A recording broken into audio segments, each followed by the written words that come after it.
Bonjour chers frères et sœurs en Christ, que la grâce, la paix, la miséricorde de notre Seigneur Jésus-Christ vous soit abondamment multipliée. Shalom et bienvenue dans cette nouvelle vidéo de 7 minutes de pain quotidien du 20 janvier 2026. Nous poursuivons notre lecture dans le livre de Actes des Apôtres, chapitre 10, et nous allons lire aujourd'hui le verset 31. Nous avons vu dans la vidéo précédente que Corneille a pris la parole, répondant à la question que l'apôtre Pierre lui avait posée, à savoir pourquoi est-ce qu'il l'avait envoyé chercher. Souvenons-nous que Corneille, cet homme-là qui craignait Dieu, qui était pieux et qui priait Dieu continuellement, a vu un ange qui a donné l'instruction d'aller chercher Pierre, l'apôtre, qui était logé chez Simon le convoyeur à Joppé. Et Pierre est donc venu, lui aussi ayant reçu l'instruction du Saint-Esprit d'effectivement suivre ces personnes que Corneille avait envoyé le chercher, car c'est le Saint-Esprit qui les a envoyés, a-t-il déclaré à l'apôtre Pierre. C'est ce que le Saint-Esprit a déclaré à l'apôtre Pierre, et par obéissance dont l'apôtre Pierre a suivi. Nous avons été encouragés à avoir une intimité avec le Saint-Esprit pour pouvoir reconnaître lorsqu'il nous parle et pour pouvoir donc écouter ses instructions, écouter sa voix et obéir à sa voix. L'apôtre Pierre donc arrivé chez Corneille qui, en homme sage, a rassemblé, réuni toute sa maison et les personnes qui lui étaient chères. Et Pierre est donc entré dans cette maison, a vu beaucoup de personnes réunies. Il leur a dit clairement, sans se cacher, que normalement je ne devais pas entrer chez vous en tant que juif, mais Dieu m'a appris à regarder les hommes comme purs et non comme impurs, car jusqu'ici je vois les non-juifs comme des impurs, mais Dieu m'a appris que effectivement ce n'est pas la manière dont moi je vois les hommes. Et c'est justement la vision donc, que Pierre a eue juste avant qu'il ne vienne chez Corneille. Donc il a posé la question à Corneille de savoir pourquoi est-ce qu'ils l'ont fait venir. Mais il sait déjà que quelque chose va se passer. Il sait déjà que c'est le Saint-Esprit qui l'a envoyé. Donc forcément, le Saint-Esprit au contrôle. Mais il pose quand même la question à Corneille. Corneille a donc pris la parole. C'est ce que nous avons dit dans la vidéo précédente, qu'il y a 4 jours, à la 9e heure, il a reçu donc la visite d'un homme vêtu d'un habit éclatant. Donc en fait, il est en train d'écrire simplement ce qu'il a vu, c'est-à-dire l'ange. Le verset 31 donc poursuit en disant ceci, c'est toujours Corneille qui est en train de parler.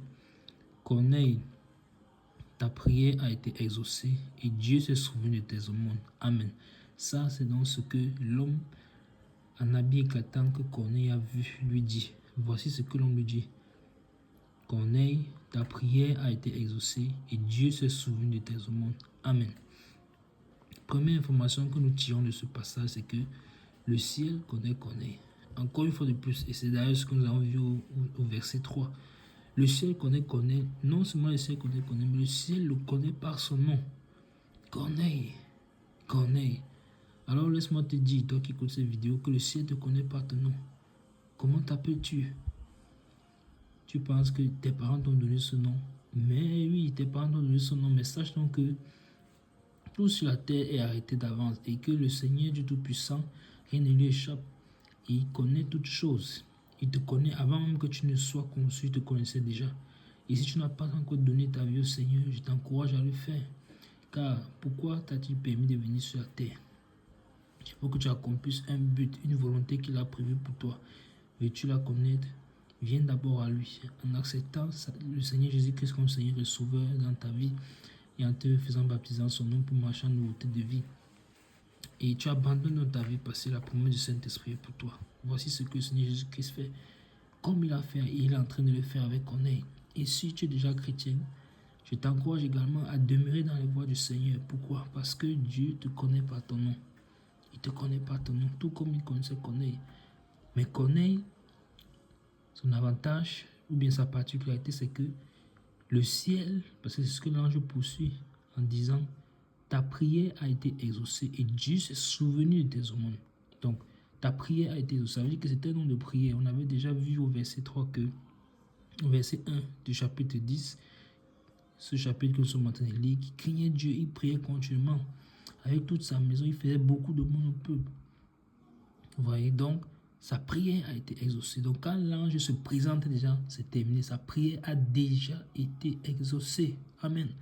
Donc, prochaine information que nous tirons, c'est que la prière de Corneille ne va pas être exaucée. Elle a déjà été exaucée. Amen. La prière a déjà été exaucée.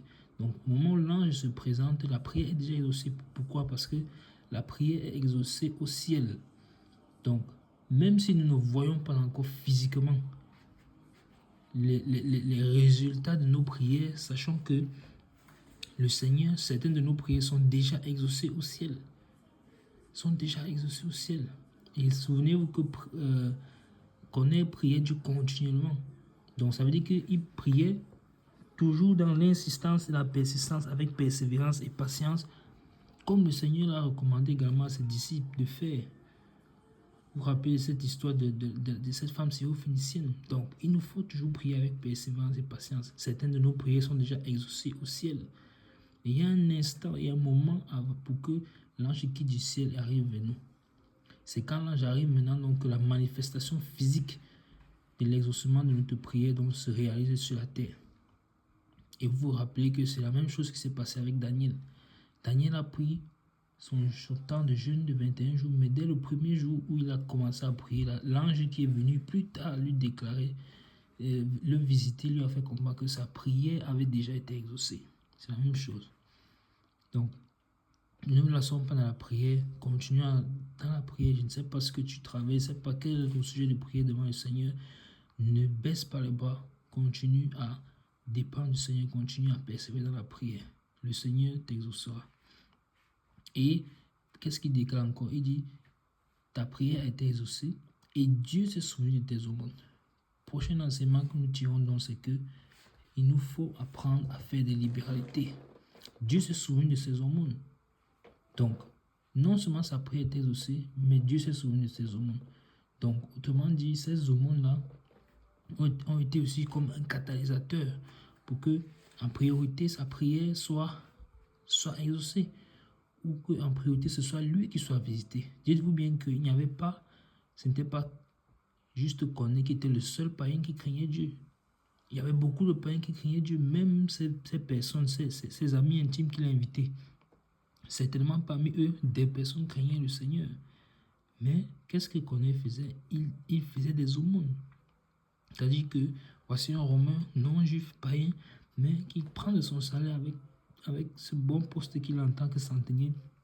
Il se souvient de ceux qui sont dans le besoin. Ce principe est donc un principe qui a commencé dans la loi et qui n'a pas changé dans la nouvelle alliance. Il nous faut apprendre à nous souvenir de celui qui est dans le besoin, de ceux qui sont dans le besoin, de ceux qui souffrent.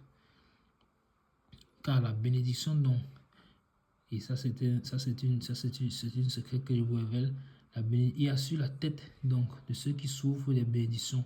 Et en leur faisant du bien, le Seigneur nous les partage, le Seigneur nous les accorde.